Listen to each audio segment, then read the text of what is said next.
Hi. Have you ever wondered why some people don't believe that the Earth is round? Have you ever wanted to convince them that they were wrong? I mean, how is it possible that in 2020 we have to convince someone about Earth's form? Today I'm going to show you 10 reasons why the Earth is round. Who am I? Well, I'm your master today, and I'm going to teach you how to fight a flat earther. You will be my warrior, and you will honor me. Let's start. Number 1. Lunar eclipses. I'm sure every one of us has seen a lunar eclipse. A lunar eclipse occurs when the moon moves into the Earth's shadow. This can occur only when the sun, Earth, and moon are exactly or very closely aligned with Earth between the other two, and only on the night of a full moon. The type and length of a lunar eclipse depends on the moon's proximity to either node of its orbit. Unlike a solar eclipse, which can only be viewed from a relatively small area of the world, a lunar eclipse may be viewed from anywhere on the night side of Earth. Aristotle, who made quite a lot of observations about the spherical nature of the Earth, noted that during lunar eclipses, when the Earth's orbit places it directly between the sun and the moon, creating a shadow in the process, the shadow on the moon's surface is round.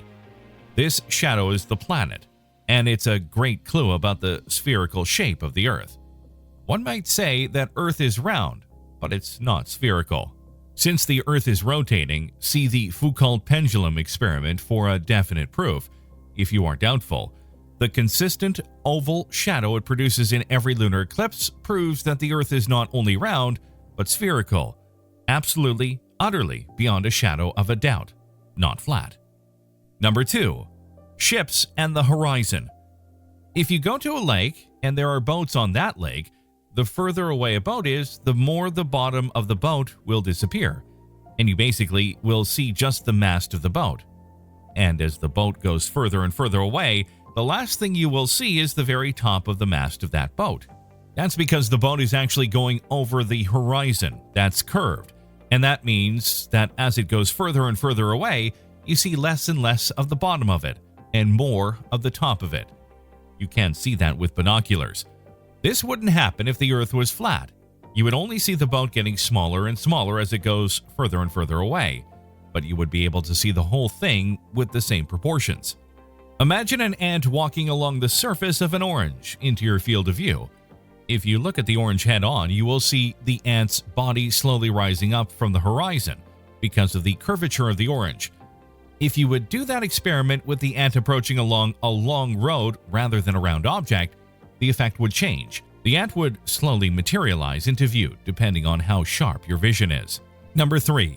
Varying of stars.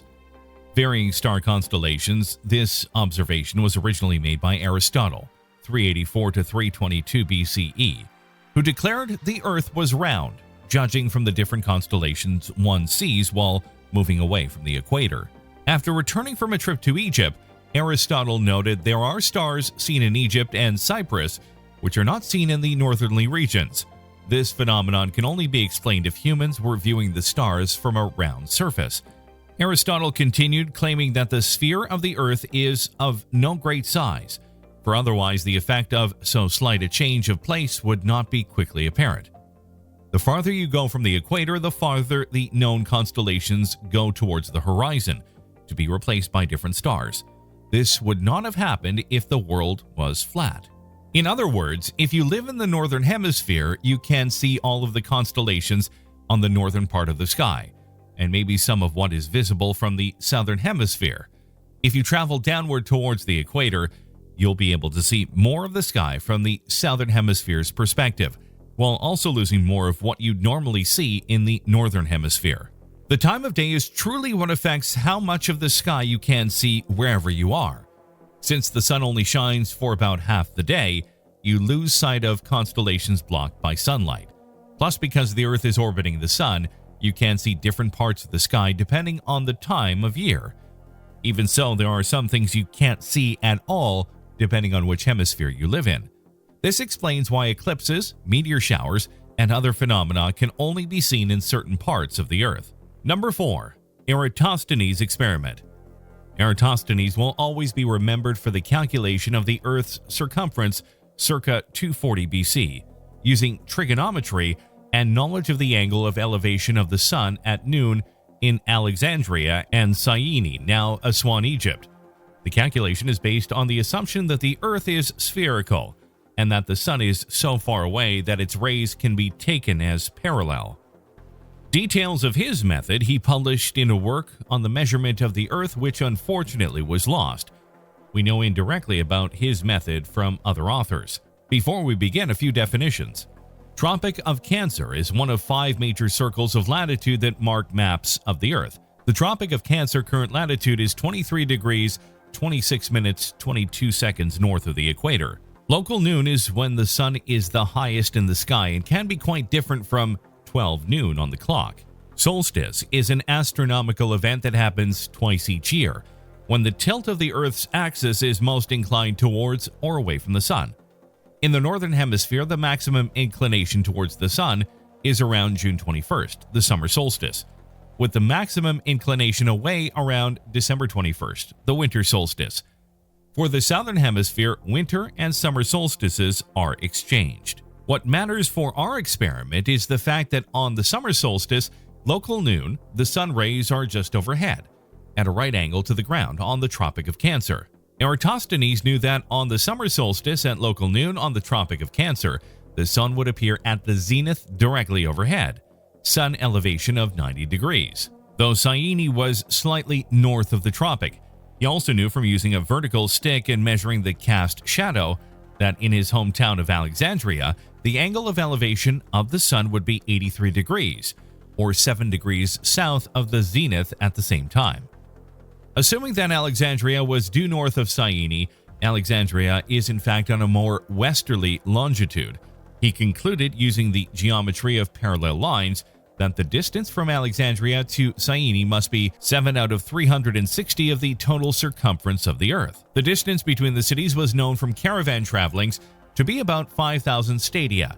He established a final value of 700 stadia per degree, which implies a circumference of 252,000 stadia. The exact size of the stadion he used is no longer known. The common Attic stadion was about 185 meters, but it is generally believed that Erathosthenes' value corresponds to between 39,690 kilometers and 46,620 kilometers. The circumference of the Earth around the poles is now measured at around 40,008 kilometers.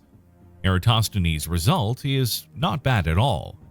Very interesting is that the measurement of the distance between Alexandria and Syene is based on the estimated average speed of a caravan of camels that traveled this distance. Camels traveled the distance many times to obtain an average estimate of the distance. Whether this is true is not clear. By the way, there is a guy, Curtis Boat, that tried a similar experiment using a bike and 2 sticks. Why not try it yourself? Number 5. Seeing farther from higher. You can't see farther from higher simply because the Earth is curved. On a flat surface, that would not be true. It is true because the Earth is spherical. If you go to a very flat area like western Kansas, on the ground you can see about 14 miles. If you go to the 3rd floor of a building, you can now see over the horizon and see buildings that are 20 miles away. An example of seeing further from higher is the sunset. If you climb 100 feet at the moment when the sun goes below the horizon, then you will see the sun again. It is impossible to explain why you can't see further when you can climb higher unless the surface of the Earth curves downward away from you. There is a formula to determine how far you can see. 1.17 times the square root of h, height, equals distance, d. The process is 1. Measure h from your eyes to the ground and find the square root. 2. Multiply your answer by 1.17. 3. This equals d, distance to the horizon in nautical miles. Number 6. Ride a plane. If you've ever taken a trip out of the country, specifically long-distance trips, you could notice 2 interesting facts about planes and the Earth. 1. Planes can travel in a relatively straight line for a very long time and not fall off any edges. They can also circle the Earth without stopping. 2.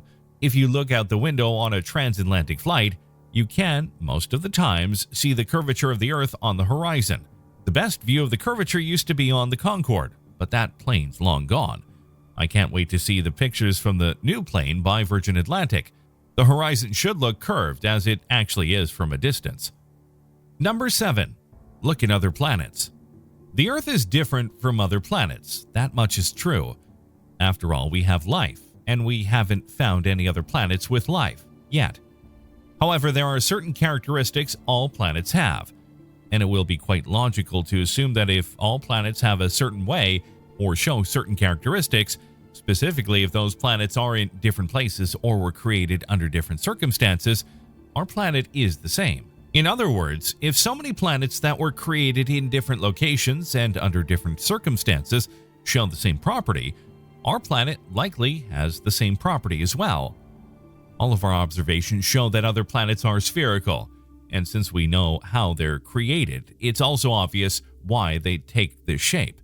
Unless we have a very good reason to think otherwise, which we don't, our planet is very likely the same. In 1610, Galileo Galilei observed the moons of Jupiter rotating around it. He described them as small planets orbiting a larger planet, a description and observation that was very different for the Church to accept, as it challenged a geocentric model where everything was supposed to revolve around the Earth. This observation also showed that the planets, Jupiter, Neptune, and later Venus was observed too, are all spherical and all orbit the Sun.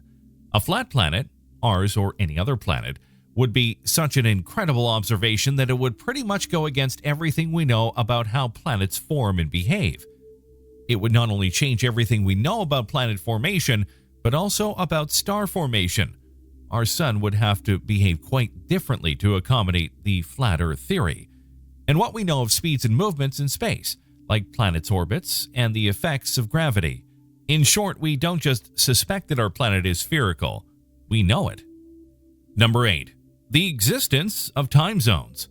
We all experience some cycles, for example, night and day, alternating periods of light and dark that change over time. The path of the Sun changes throughout a year, following a slowly tilting pattern that lasts 1 year. Also, the time in New York, at the moment these words are written, is 12 p.m.